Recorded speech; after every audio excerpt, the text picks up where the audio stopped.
second point, when we discuss the fire of hell, is there such thing as eternal punishment? Muslim scholars have debated this historically. Is the fire of hell permanent for people who burn in hell, or for some groups of people, or is it temporary? If you look at the Holy Quran, the verses indicate that it is eternal. For instance, Allah subhanahu wa ta'ala in one verse states, خَالِدِينَ فِيهَا لَا يُخَفَّفُ عَنْهُمُ الْعَذَابُ وَلَا هُمْ يُنظَرُونَ. خَالِدِينَ فِيهَا. You'll find many verses in the Holy Quran, when they talk about hell, they will use the word khulud. And what does khulud mean in Arabic? Forever. Eternity, forever, doesn't end. So we have clear verses that state that. Now some have said, yeah, but that's metaphoric, it's symbolic. When you spend a long time someplace, we call it forever. We say it sometimes when we exaggerate, right? You got stuck somewhere for 10 hours, I was there forever waiting. You don't really mean forever, you mean a long time. So it's true that the Quran has said khalideen, forever. But it doesn't mean it literally, it means it symbolically. Some have said that. But is that the case? No. Because another verse in the Holy Quran pretty much explains this in clearer terms. وَمَا هُمْ بِخَارِجِينَ مِنَ النَّارِ. The people of hell, they'll never get out of it. وَمَا هُمْ بِخَارِجِينَ مِنَ النَّارِ. They're not going to get out of it. Or other verses in the Holy Quran states, خَالِدِينَ فِيهَا أَبَدًا. The word abadan indicates that it's just never ending.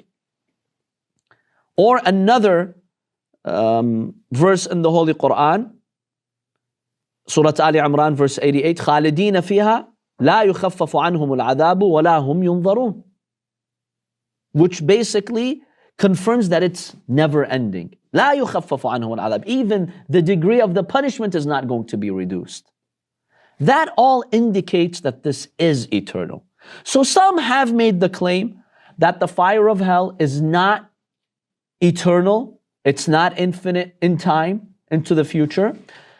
But honestly, when you look at the verses in the Holy Quran, it does indicate that it is eternal. Not for everyone, but at least for some, it is going to be eternal. Do we have any evidence from hadith? Yes.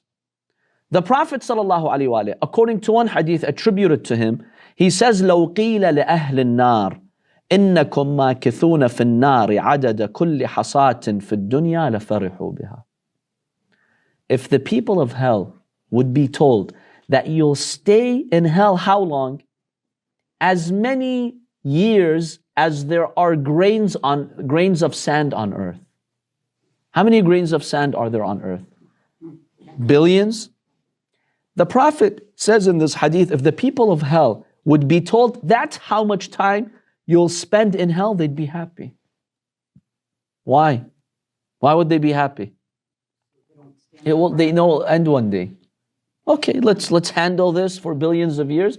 One day it'll be over. It would make them happy. But the Prophet says that's not the case. He says if they were to be told that, they would be happy. But they're not going to be told that. To the contrary, if the people of heaven would be told that you're going to stay here for billions of years, there's a term limit, they would be sad. But the Prophet says, وَلَكِنْ جُعِلَ لَهُمُ الْأَبَدِ. But they will be there for eternity. So the people of heaven don't have any sadness. The people of hell, who will dwell in it for eternity, will not have any joy. There's nothing to look forward to. You're not getting out of here. The next discussion here, some have given the following theory. Yes, Allah talks about hell in the Quran, but it's all metaphoric. It's just to scare you, so you behave. There's no hell that has a fire that's going to burn you. Those people who die with evilness and they don't repent, their punishment is separation from God, is not going to heaven. Allah will not take them to heaven. But they won't go to hell. We don't know what happens to them. They'll go some neutral place. So all these verses in the Quran that talk about hell, don't take them literally. symbolically, take them metaphorically.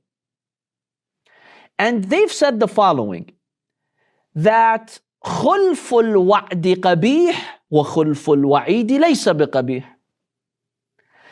They have said there's a difference between two types of promises.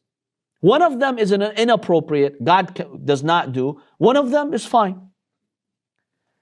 If you promise someone a reward, if they do something, you promise your child, if you finish your homework, I'll give you $20. I'll give you a cookie. It's a reward. You're promising them for a reward. Your child completes the task. Morally now you're obligated to do what?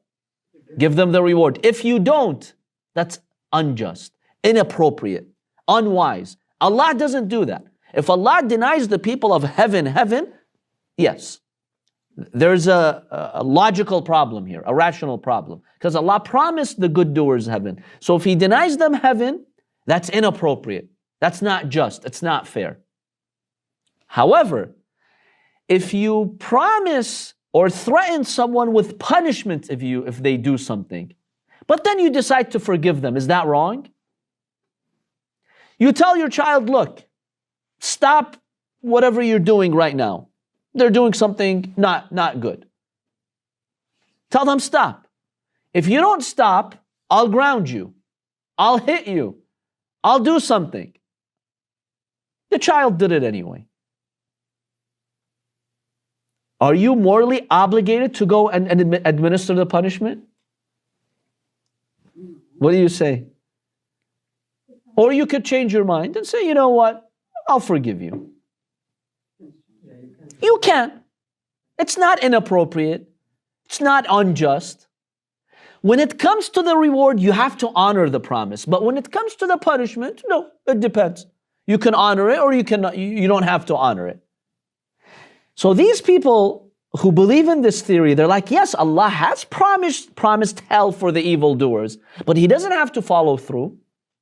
It's not inappropriate. Allah can say on the Day of Judgment, I'm closing off hell, I'm annihilating it, khalas, no hell, I've forgiven everyone. No problem, He can do that. They have said that. What's our response to that? Our response is that the Quran doesn't just promise punishment and hell to the evildoers.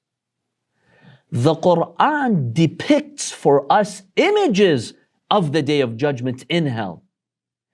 In other words, the Quran informs us of what will happen in hell. So if that changes and God does not follow through, that's falsehood. See, the Quran tells us, and the people of hell will say this, they'll do that. This is what will happen to them. If the Quran is just saying this metaphorically, then this leads to false information being given by God, and Allah doesn't do that. The way the Holy Quran describes some aspects of hell, it's even in the past tense Allah talks about it. It's done, consider it done. I'm informing you of the future. I'm informing you of what is going to come. It's not just a promise of punishment. It's not just a threat. No, Allah's telling us this is what's going to happen. So if it doesn't happen, then that's a lie. Because He told us this will happen. You see the difference between the two? That's why most of our scholars have maintained that no, hell does exist. Sure, Allah will forgive as much as He wishes, but hell does exist. There will be some who will be punished in hell. We can't just do away with the idea of hell and say, no, it's just all metaphoric. No chance.